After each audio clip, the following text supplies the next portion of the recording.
Okay, so you've already learned about the foot bones from my previous lesson. Now let's learn the advanced stuff that really makes your drawings look good.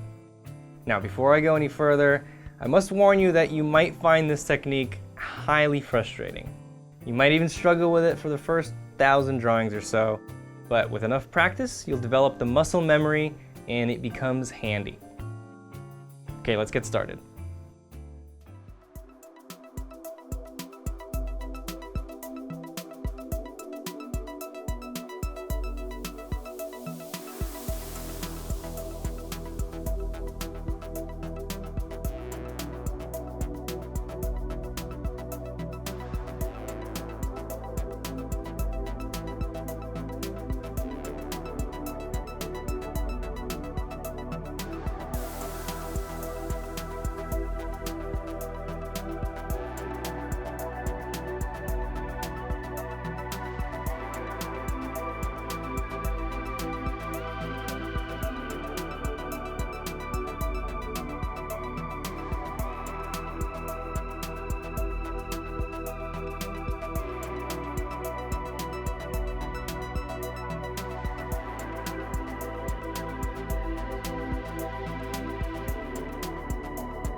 If you enjoyed this video and you want to learn more, make sure to check out these videos.